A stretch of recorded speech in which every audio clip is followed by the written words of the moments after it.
Bismillahirrahmanirrahim. Assalamualaikum warahmatullahi wabarakatuh. Alhamdulillahirabbil alamin wa bihi nasta'in wa ala umuri dunya waddin. Wa sallallahu ala sayyidina Muhammadin wa ala alihi wa sahbihi ajmain.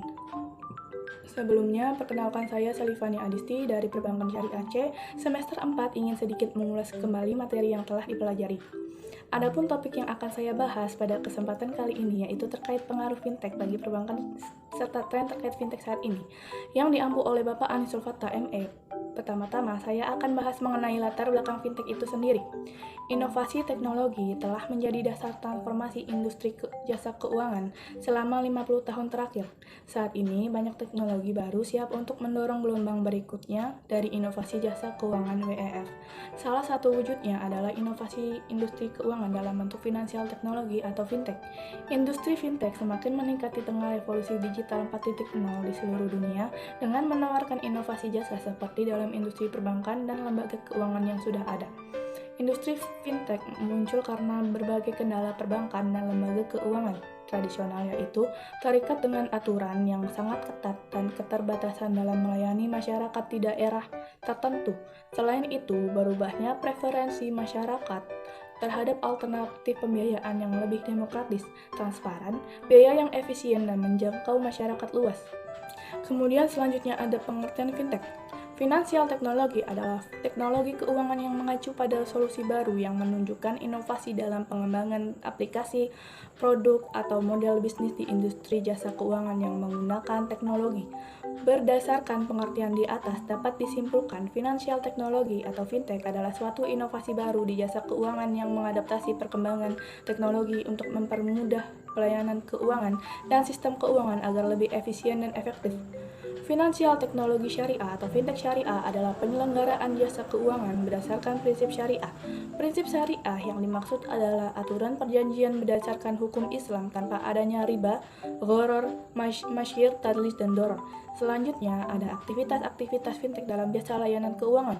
Bidang-bidang yang dicakup oleh fintech meliputi beberapa hal yaitu kredit, deposito, dan layanan peningkatan modal. Dalam hal ini, fintech melayani deposito, pinjaman, dan penambahan modal, atau capital raising dengan inovasi yang paling umum seperti crowdfunding dan platform pinjaman P2P atau peer-to-peer secara online, pembayaran, clearing, dan layanan penyelesaian termasuk mata uang digital.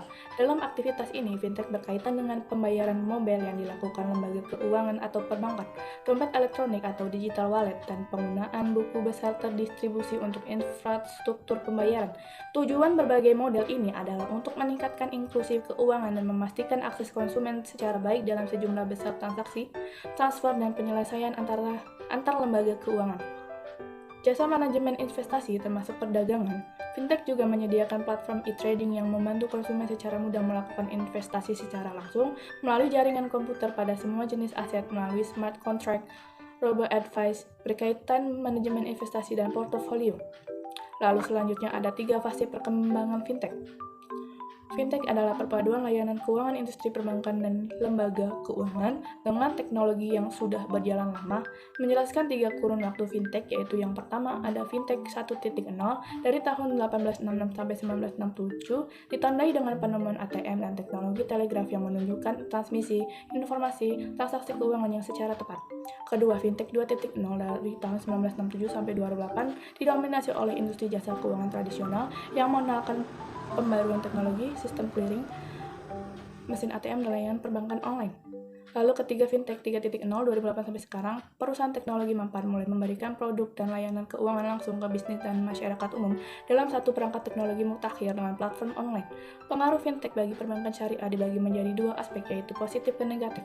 Pada aspek positif, fintech dianggap dapat menggantikan peran bank sebagai penyedia jasa keuangan atau penyedia dana atau pemberi pinjaman modal dengan persyaratan yang lebih sederhana dan efisien, dianggap mampu dapat menyelesaikan masalah yang dihadapi oleh pelaku UMKM terhadap akses pemodalan.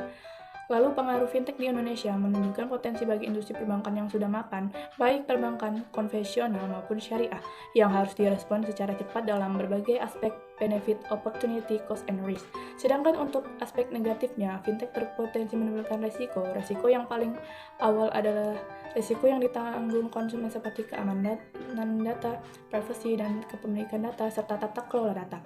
Tidak semua penyedia jasa layanan teknologi finansial memiliki lisensi untuk menjalin kerjasama dengan lembaga perbankan syariah atau melakukan transaksi finansial secara tersistem dan legal sehingga dimungkinkan terjadi praktik penyalahgunaan wewenang atau penyimpangan transaksional yang akan merugikan lembaga perbankan syariah itu sendiri. Kehadiran teknologi dalam urusan finansial seperti ini jelas membantu masyarakat dalam memaksimalkan layanan finansial. Berikut ini adalah beberapa layanan finansial teknologi dalam perbankan. Yang pertama ada ATM, Automated Teller Machine. ATM merupakan mesin yang memberikan kemudahan kepada nasabah dalam melakukan transaksi perbankan secara otomatis selama 24 jam dalam 7 hari termasuk hari libur. Lalu yang kedua ada Internet Banking via internet atau komputer. Salah satu pelayanan jasa bank yang memungkinkan nasabah untuk memperoleh informasi, melakukan komunikasi, dan melakukan transaksi perbankan melalui jaringan internet. Fitur yang dapat dilakukan yaitu informasi jasa atau produk bank, informasi saldo rekening, transaksi pemindah bukuan antar rekening, pembayaran seperti kartu kredit, listrik, dan telepon, ada pembelian seperti voucher dan tiket, dan transfer ke bank lain. Kelebihan dari internet banking ini adalah kenyamanan bertransaksi dengan tampilan menu dan informasi secara lengkap terpampang di layar komputer atau PC atau PDA. Lalu ada mobile banking via handphone. Mobile banking adalah layanan perbankan yang dapat diakses langsung melalui jaringan telepon seluler, handphone, GSM, atau Global for Mobile Communication atau CDMA. Lalu ada SMS banking. Via SMS banking, saluran yang memungkinkan nasabah untuk bertransaksi via HP dengan perintah SMS. Fitur transaksi yang dapat dilakukan yaitu informasi saldo rekening, pemindah bukuan antar rekening, pembayaran seperti kartu kredit, listrik, dan telepon, dan pembelian voucher. Saluran ini sebenarnya termasuk praktis, namun dalam prakteknya agak merepotkan karena nasabah harus menghafal kode-kode transaksi dalam pengetikan SMS. Lalu ada phone banking via telepon. Phone banking saluran ini yang memungkinkan nasabah melakukan transaksi dengan bank via telepon. Berikut beberapa tren yang diperkirakan akan naik tahun 2022 di dalam fintech saat ini, yaitu yang pertama, perbankan khusus digital. Pembayaran ini bukanlah hanya mengenai pembayaran digital saja, melainkan mengenai bank virtual. Jika sebelumnya semuanya harus dilakukan untuk datang ke tempat, maka suatu hari sebagian besar perbankan di dunia akan dilakukan secara online. Lalu memanfaatkan kecerdasan buatan. Dengan munculnya kecerdasan buatan, pembelajaran mesin, dan otomatisasi proses robot, maka dapat memberikan banyak manfaat dalam industri keuangan. Hal ini meliputi seperti penurunan risiko dari default pinjaman, manajemen risiko yang lebih baik, peningkatan operasional yang dihasilkan dari pengumpulan dan analisis data, dan peningkatan pengalaman pelanggan. Lalu ada tren Platform as a Service atau PaaS. Fintech adalah kolaborasi antara kenyamanan dan keamanan. Saat bank menyesuaikan dengan peraturan yang berkembang, pelanggan akan mendapat manfaat dari pembuatan API untuk data mereka. Dengan PaaS, institusi dapat beradaptasi dengan perubahan kebutuhan dengan infrastruktur khusus yang memungkinkan mereka merangkul platform cloud sepenuhnya.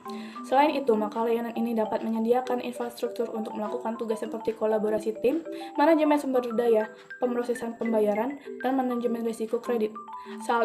Lalu saling berkolaborasi. Tren terbesar ke depannya adalah melihat peluang dibandingkan melihat dari persaingan. Layanan keuangan lama dan baru akan terus bekerja sama untuk saling menguntungkan. Untuk itu, maka pada tahun 2022, fintech akan melakukan kolaborasi. Hal ini dapat meliputi merger atau akuisisi. Lalu ada opsi membayar melalui smartphone. Menjadi pilihan utama mobile banking juga dapat menjadi pilihan para konsumen. Tren fintech ini mencakup berbagai opsi pembayaran, termasuk mata uang virtual dan blockchain. Pilihan ini mengubah cara konsumen memandang mobile banking dan transfer dana.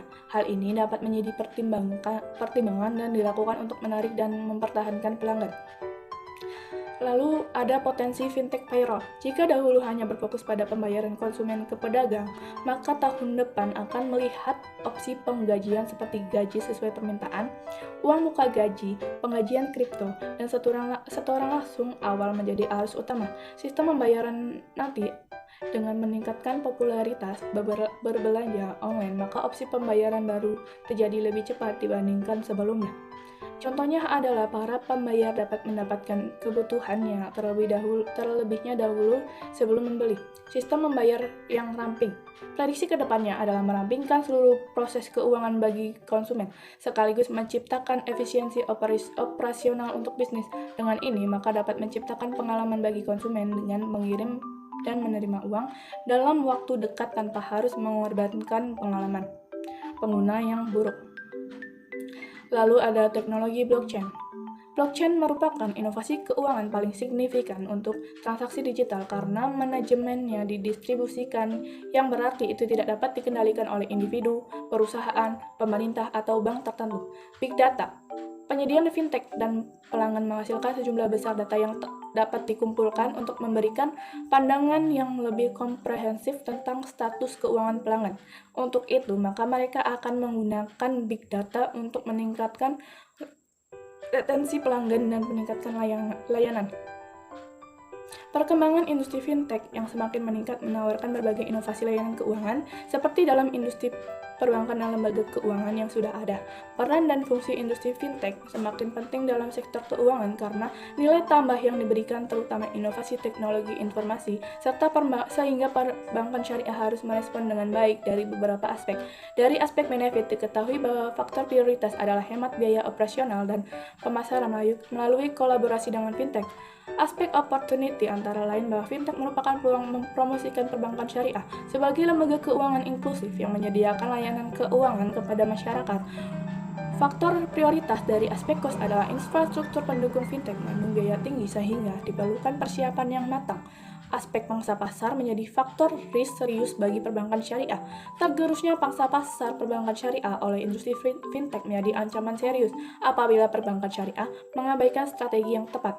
Namun secara umum, keberadaan fintech bagi perkembangan perbankan syariah di Indonesia adalah peluang atau opportunity yang memberikan harapan. Harapan peluang tersebut bisa diraih dengan melakukan sinergi atau kerjasama strategis perbankan syariah dengan industri fintech sebagai bagian integral yang tidak dapat dipisahkan. Sekian dari saya, kurang lebihnya mohon maaf. Wabillahi taufiq wal hidayah. Wassalamualaikum warahmatullahi wabarakatuh.